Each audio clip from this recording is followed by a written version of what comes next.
Dear friends, welcome to our YouTube channel लेडू for exam. चलिए आज मैं फिर हाजिर हूं और आज वो भी चीज बताने जा रहा हूं जिसे आप हमेशा न्यूज़पेपरों में, टेलीविजन पर कहीं न कहीं सुनते रहते हैं। यहाँ पर धारा 144 लागू है। धारा 144 लागू की गई है तो क्यों लागू की गई है, किसने इसे बनाया है, किस कारण से बनाया है, इसके लगाने से क्या फायदा होता है, आज ये सब सारी चीजें हम जानेंगे धारा 144 के बारे में। हाँ, बड़ी फेमस है और बार बार आप हमेशा कहीं ना कहीं देश में सुनते ही हैं। यहाँ पर धारा 144 लागू कर दिया गया प्रशासन ने। तो आज जानते हैं धारा 144 के बारे में पूरी तरह से। क्या है धारा 144, कब बनी, सबसे पहले कहाँ लागू हुई, इस पर सुप्रीम कोर्ट क्या कहता है, किसके आदेश से लागू होता है, इसमें क्या चीजें होती हैं, आज ये पूरा जानेंगे। तो चलिए, तो हम फिर चलते हैं और फटाफट समझते हैं क्या है धारा 144। तो ध्यान दीजिए, आज हमें जानना है धारा 144 का इतिहास, कैसे ये बनी, किसने बनाया और नियम। तो ध्यान दीजिए, धारा 144 पूरा नाम है code of criminal procedure, CrPC 144। CrPC का फुल फॉर्म होता है code of criminal procedure, code of criminal procedure, code of criminal procedure. पूरा नाम है कोड ऑफ क्रिमिनल प्रोसीजर 144 यानी सीआरपीसी धारा 144। यह किसने बनाई? इसे बनाई थी राजरत्न ईएफ देबू ने। राजरत्न ईएफ देबू ने, बड़ा इंपोर्टेंट है। यह किसने बनाई थी धारा 144? तो राजरत्न ईएफ देबू। ध्यान दीजिए, कोड ऑफ क्रिमिनल प्रोसीजर कहा जाता है, इसे बनाई थी राजरत्न ईएफ देबू ने। धारा 144 सबसे पहले किसने, बार बार इंपोर्टेंट प्रश्न पूछता है जिसमें विधि से प्रश्न पूछते हैं, प्रशासन में आप जाते हैं तो धारा 144 बनाई थी सर्वप्रथम राजरत्न ईएफ देबू ने अंग्रेजों के जमाने में। सोचिए, उस समय से बनी हुई, आज भी यूज है, आज भी चल रही है। ये सबसे पहली बार इस्तेमाल कहां की गई? धारा 144 सबसे पहले लागू कहां की गई, अप्लाई कहां हुई? तो याद रखना चाहिए, साल 1861 में बड़ौदा स्टेट में सबसे पहले धारा 144 लागू की गई। धारा 144 लागू की गई बड़ौदा रियासत में सबसे पहले 1861 में। इसे बनाया किसने? राजरत्न ईएफ देबू ने। राजरत्न ईएफ है बहु अल्लाह ने, राजरत्न ईएफ देबू ने। इसका पूरा फुल फॉर्म मैंने बताया है, code of criminal procedure 144, CrPC 144, बड़ा इंपोर्टेंट है। इसे बनाया था राजरत्न ईएफ देबू ने। सबसे पहले यह लागू हुई थी बड़ौदा रियासत में 1861 में, बड़ौदा स्टेट में। इतिहास जानते हैं, अंग्रेजों ने जब भारतीय आंदोलन हो रहे थे भारत पराधीन था, तो अंग्रेजों ने इस धारा का खूब इस्तेमाल किया भारतीयों के आंदोलनों को कुचलने के लिए, भारतीयों को डराने धमकाने के लिए इस धारा का खूब इस्तेमाल किया अंग्रेजों ने। और इस धारा को सबसे पहले तोड़ा गांधी जी ने चंपारण सत्याग्रह के दौरान। चंपारण सत्याग्रह के दौरान इसे तोड़ा गांधी जी ने। मैंने बताया, ब्रिटिश शासन में बार बार राष्ट्रवादी आंदोलनों को कुचलने में इसका इस्तेमाल हथियार के रूप में अंग्रेजों द्वारा किया गया।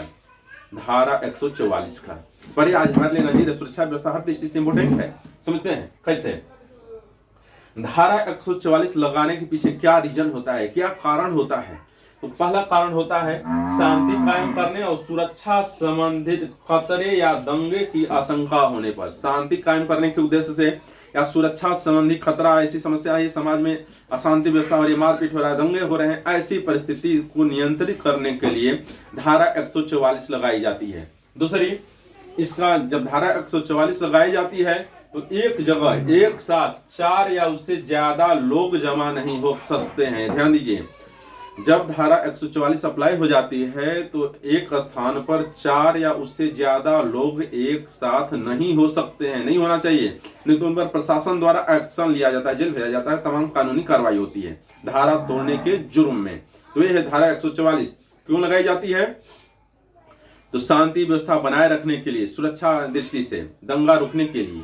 दूसरी बात, जब धारा 144 लागू होती है तो एक स्थान पर 4 या उससे ज्यादा आदमी एकत्रित नहीं होने चाहिए।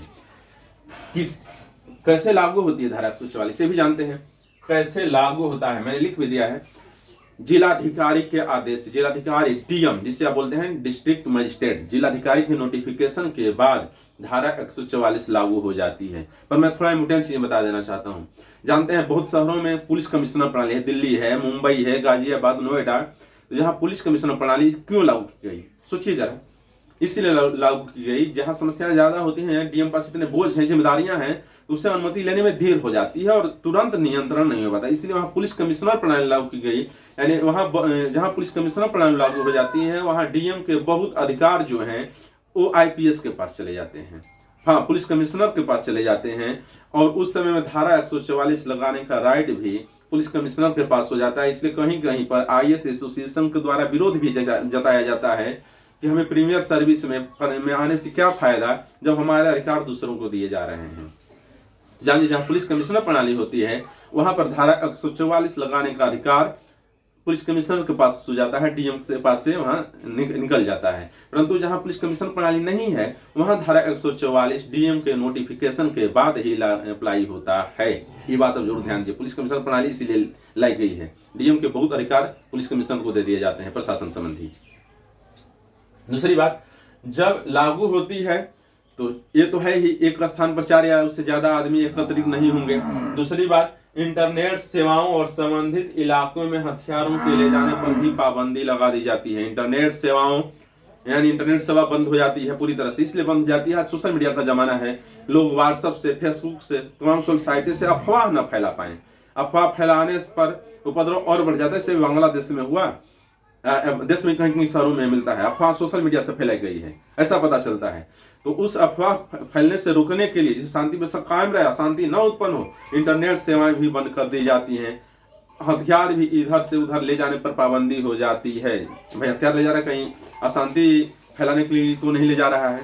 तो ये ध्यान दिए, जब धारा 144 लागू होती है तो इंटरनेट सेवाएं भी बंद कर दी जाती हैं सुरक्षा की दृष्टि से, और हथियार भी एक स्थान से दूसरे स्थान पर संबंधित इलाकों में, जिस स्थान पर धारा 144 है उन इलाकों में हथियार ले जाने पर भी पाबंदी लगा दी जाती है। यह डीएम का आदेश होता है।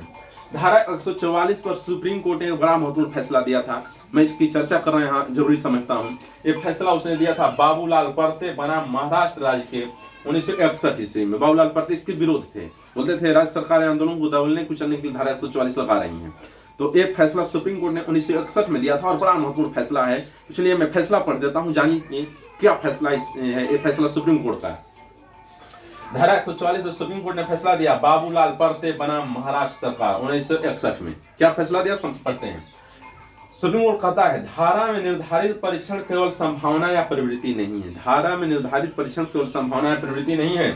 धारा कहती है कि मजिस्ट्रेट को संतुष्ट होना चाहिए कि सार्वजनिक सुरक्षा पर आसन खतरे को रोकने के लिए विशेष कृत्यों पर तत्काल रोकथाम आवश्यक है। यानी बोलता है धारा 144 लगाने से पहले मजिस्ट्रेट को पूरी तरह से संतुष्ट हो जाना चाहिए कि यदि यहाँ पर जो समस्याएं पैदा हुई है, इस पर तुरंत नियंत्रण करना है तो धारा 144 लगाना जरूरी है। बिना सोचे समझे ऐसे नहीं लगा देना चाहिए। दूसरी बात, धारा के तहत प्रदत्त शक्तियां खतरा मौजूद होने की स्थिति में भी प्रयोग होंगी। बोल रहा है यदि खतरा मौजूद है तब तो जो उसमें पावर दिया गया है धारा 144 में उस समय तो यूज होंगे ही।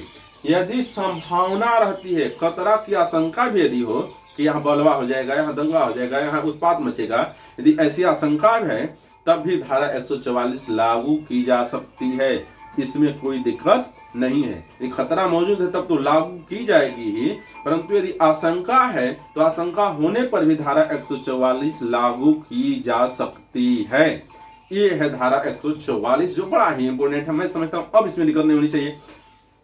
हाँ, धारा 144 पूछता है सबसे पहले किसने बनाया था, तो याद रखना चाहिए राजा रत्न ईएफ देबू ने बनाया था और ये सबसे पहले 1861 में बड़ौदा रियासत में लागू हुई थी। धारा 144 डीएम के आदेश से नोटिफिकेशन से लागू होती है। दूसरी बात, धारा 144 का उपयोग अंग्रेजों ने भारतीय आंदोलनों को चलने के लिए पर्याप्त मात्रा में हथियार के तौर पर किया।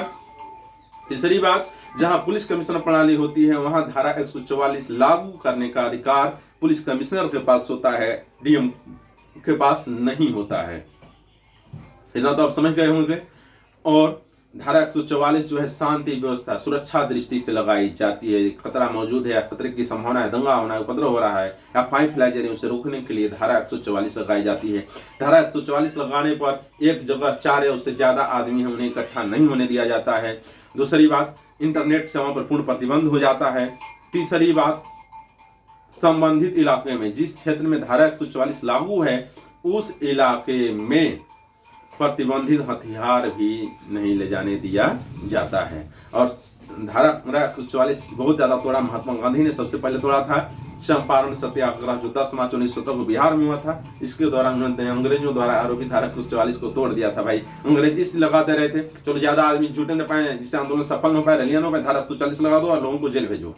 तो इसलिए उन्होंने हथियार के तौर पर यूज किया। तो मैं समझता हूं अब आप धारा 144 का इतिहास और नियम समझ गए होंगे। क्या है धारा 144 और क्यों इतनी महत्वपूर्ण है, क्यों बार बार मीडिया में सुर्खियां बनती रहती है। तो यदि वीडियो पसंद आया हो तो वीडियो को लाइक, सब्सक्राइब और शेयर कर दीजिए। तो चलिए फिर मिलते हैं दूसरे दिन। धारा 144 और कर्फ्यू में क्या अंतर होता है वही बताते हैं।